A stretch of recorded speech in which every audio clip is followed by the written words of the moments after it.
नमस्ते, आप सभी का स्वागत है आज के क्लास में।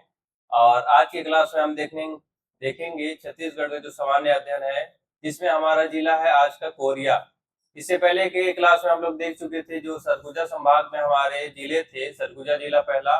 इसके बाद हम लोग देखे थे क्या अपना बलरामपुर जिला, इसके बाद एमसीबी जिला। और आज का क्लास जो रहेगा हमारा कोरिया जिला के ऊपर रहेगा, जिसमें हम देखेंगे कोरिया जिला का जो गठन है और कोरिया जिला से कौन सा जिला अलग हुआ, उसके बाद यहाँ की भौगोलिक संरचना, और यहाँ जो हमारा सबसे बड़ा छत्तीसगढ़ का राष्ट्रीय उद्यान पाया जाता है उसके बारे में भी देखेंगे। उसका क्षेत्रफल और अन्य जानकारी कौन कौन सी हो सकती हैं, उन सभी चीजों को आज की क्लास में हम लोग देखने वाले हैं। तो चलिए आज की क्लास को शुरू करते हैं। और ये रहा आप सभी के सामने पहला क्लास। तो जैसा कि आप सभी को पता होगा, हमारा ये जो क्लास है एमसीक्यू सीरीज है। एमसीक्यू के माध्यम से हम पूरे जिले को कवर करने वाले हैं।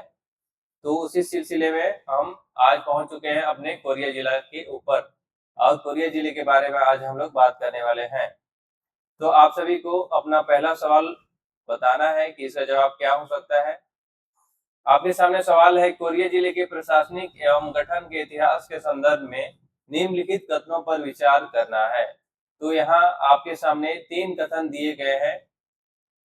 पहला है, कोरिया जिले का मूल गठन 25 मई 1998 को सरगुजा जिले से पृथक करके किया गया था। ये आपके सामने पहला कथन है। इसके बाद दूसरा कथन है, सितंबर 2022 में हुए पुनर्गठन के बाद अब इसका जिला मुख्यालय मनेन्द्रगढ़ स्थानांतरित कर दिया गया है। और तीसरा कथन है, प्रसिद्ध अमृतधारा जलप्रपात और सीतामढ़ी हरचौका अब वर्तमान कोरिया जिले का हिस्सा नहीं है। तो ये आपको बताना है।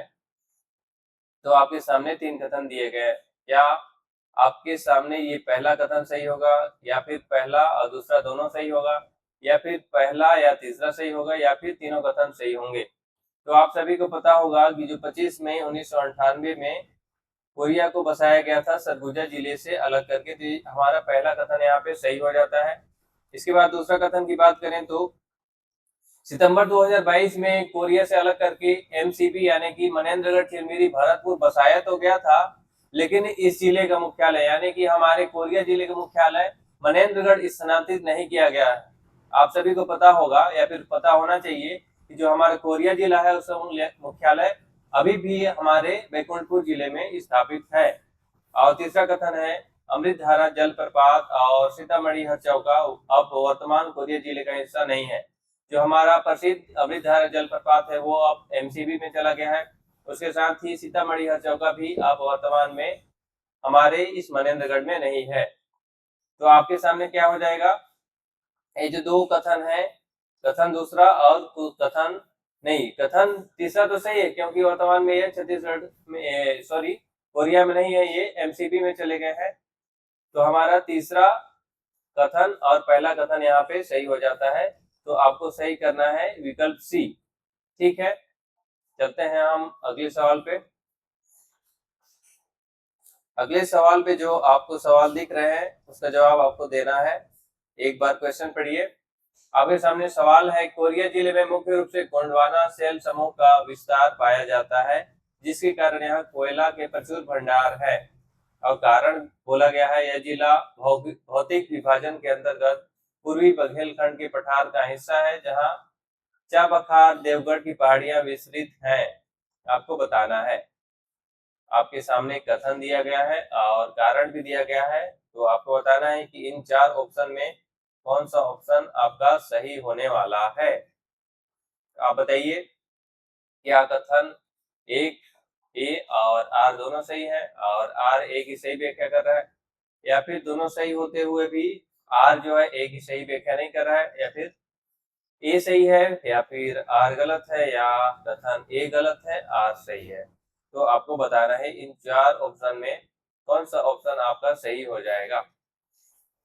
तो हम कथन की बात करें तो कोरिया जिले का मुख्य रूप से गोंडवाना सेल समूह का विस्तार पाया जाता है, और यहाँ गोंडवाना के कारण यहाँ क्या है, कोयले का प्रचुर भंडार है। ये बात बिल्कुल सही है। और कारण की बात करें, भौतिक विभाजन के अंतर्गत पूर्वी बघेलखंड के पठार का हिस्सा है, और यहाँ चाबखार देवगढ़ की पहाड़ियां विस्तृत है। ये भी कथन सही है। लेकिन यहाँ बात कर रहे हैं गोंडवाना शैल समूह का और कोयला के बारे में, और यहाँ भौतिक विभाजन के अंतर्गत पूर्वी बघेलखंड का पठार है। तो इस तरीके से ये कथन तो दोनों सही है, लेकिन यहाँ पे व्याख्या पूर्ण रूप से नहीं कर रहा है, तो इसका आंसर हो जाएगा हमारा बी हो जाएगा। इसे आप लोग टिक कर लेंगे। यहाँ दोनों कथन और कारण सही है, लेकिन जो आर है एक ही सही व्याख्या यहाँ पे नहीं कर पा रहा है। ठीक है, हम चलते हैं अपने तीसरे सवाल पे। यहाँ आप तीसरे सवाल को पढ़िए और इसका आंसर देने का प्रयास खुद से करिए। वर्तमान जो कोरिया जिला है में नदियों और पर्यटन स्थलों के बारे में कथन आपके सामने दिए गए हैं। पहला कथन है, हसदेव नदी का उद्गम कोरिया जिले के सोनहत पठार से होता है। हसदेव नदी के बारे में बताया गया है। इसके बाद गवर घाट जलप्रपात इसी नदी यानी कि हसदेव नदी पर कोरिया जिले में स्थित है। इसके बाद झुमका बांध जो कि बैकुंठपुर में स्थित है, प्रमुख इको टूरिज्म केंद्र के रूप में विकसित किया गया है। ये आपके सामने तीन कथन दिए गए हैं और आपको बताना है कि हसदेव नदी का उद्गम क्या सोनहत पठार से होता है जो कि देवगढ़ पहाड़ी में स्थित है। इसके अलावा गवर घाट जलप्रपात के बारे में बताया गया है कि ये हसदेव नदी के ऊपर स्थित है। और तीसरा है झुमका बांध, झुमका बांध जो कि बैकुंठपुर में स्थित है, जो इको टूरिज्म केंद्र के रूप में यहाँ विकसित किया जा रहा है। तो तीन कथन आप पढ़िए और इसका आंसर देने का प्रयास करिए। तो पहला बात करें तो बिल्कुल सही है, जो हमारा हसदेव नदी है उसका उद्गम सोनहत से होता है। ये बात बिल्कुल सही है, जो कि हमारे देवगढ़ पहाड़ी क्षेत्र का हिस्सा है। इसके बाद जो गवर घाट है ये जलप्रपात हसदेव नदी पे पाया जाता है और हमारे कोरिया जिले में पाया जाता है। ठीक है, कोरिया जिले में गवर घाट पाया जाता है। इसके बाद झुमका बांध है। आप अगर सरगुजा संभाग से आते होंगे तो हमारे झुमका बांध के बारे में जरूर जानते होंगे। जो हमारा झुमका बांध है वो हमारे बैकुंठपुर में पाया जाता है, यानी कि कोरिया जिला के बैकुंठपुर स्थान में पाया जाता है। ये बहुत ही अच्छा जगह है। अगर आपको कभी मौका मिलता है तो आप भी जाइए और वहाँ नाव में बैठकर झुमका बांध में घूमने का मजा लीजिए। ये हमारे तीनों कथन यहाँ पे सही हो जाते हैं। और हम चलते हैं अपने अगले सवाल पे। आपके सामने आ गया है यहाँ सही जोड़ी वाला सवाल है और आपको बताना है कि जो रमदहा जलप्रपात कहाँ स्थित है। इसके बाद है कोरिया पैलेस और सी में बोला गया है गुरु घासीदास राष्ट्रीय उद्यान का मुख्य भाग कहाँ स्थित है। उदतगढ़ माता मंदिर ये कहाँ स्थित है आपको बताना है। तो रमदहा के बारे में हम लोग पढ़ चुके थे, ये कहाँ है हमारे एमसीबी में है, मनेन्द्रगढ़ चिरमिरी भरतपुर में। कोरिया पैलेस कहाँ है हमारा, कोरिया जिला में है।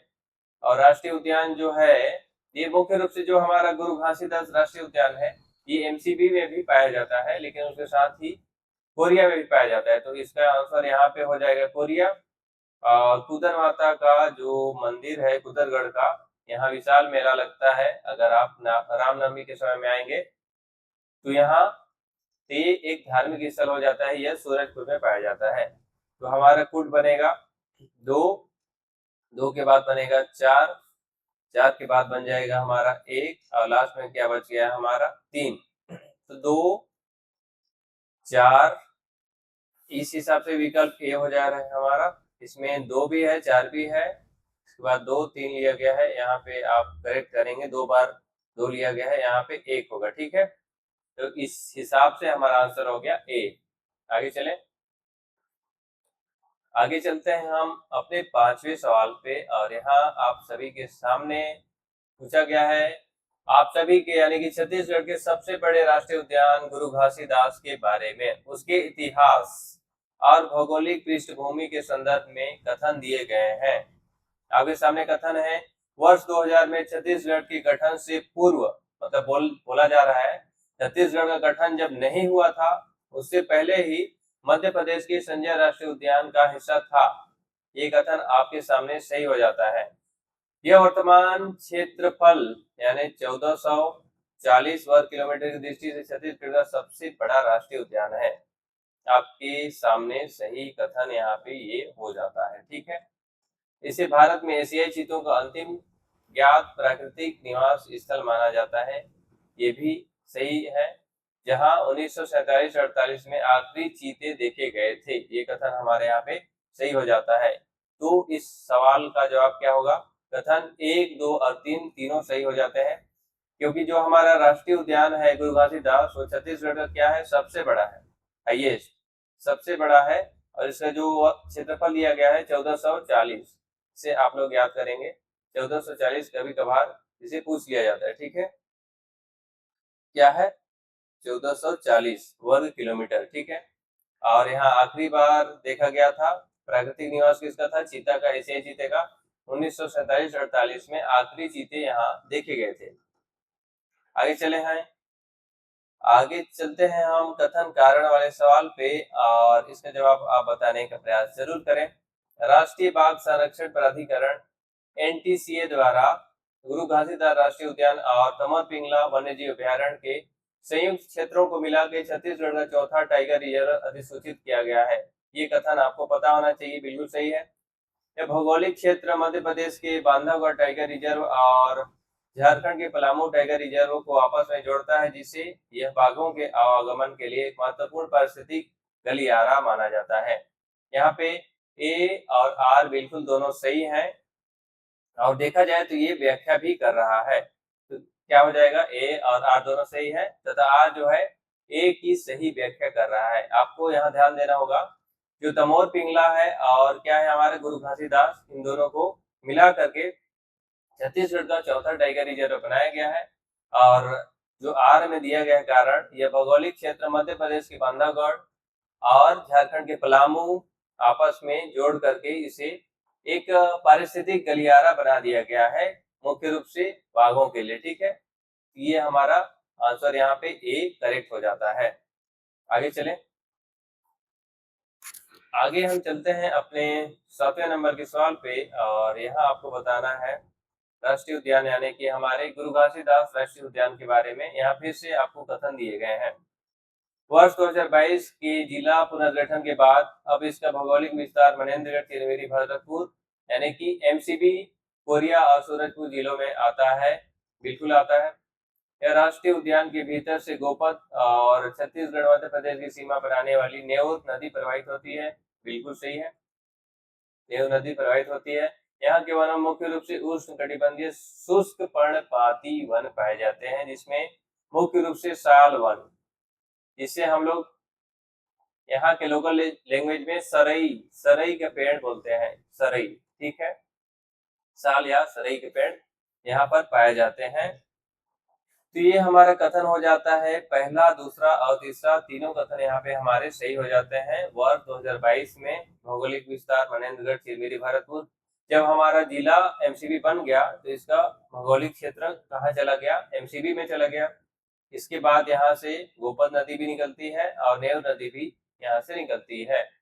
इसके बाद यहाँ के वनों में मुख्य रूप से क्या पाया जाता है? उष्ण कटिबंधीय शुष्क पर्णपाती वन, जो कि अधिकांश छत्तीसगढ़ में भी पाया जाता है। तो ये हमारे तीनों कथन यहाँ पे सही हो जाते हैं।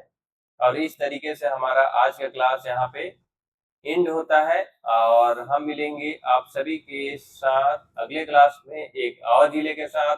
तब तक आप अपना ख्याल रखें, पढ़ाई बरकरार रखें और सीजीएस को पढ़ते रहें, समझते रहें और आनंद के साथ अपने पढ़ाई को जारी रखें, और बिल्कुल तनाव ना लें, क्योंकि ये क्लास हमारा निरंतर जारी रहेगा और हम आप सभी से मिलके पढ़ेंगे, समझेंगे, आगे बढ़ेंगे। और हमें आपके फीडबैक की बहुत जरूरत होती है, क्योंकि हम धीरे धीरे अपने कंटेंट में, अपने पढ़ाने के तरीके में और बाकी चीजों में सुधार करना चाहते हैं, ताकि आपके लिए हम बेटर कंटेंट प्रोवाइड कर पाए। तो आप सभी का आज की क्लास में जुड़ने के लिए बहुत बहुत धन्यवाद।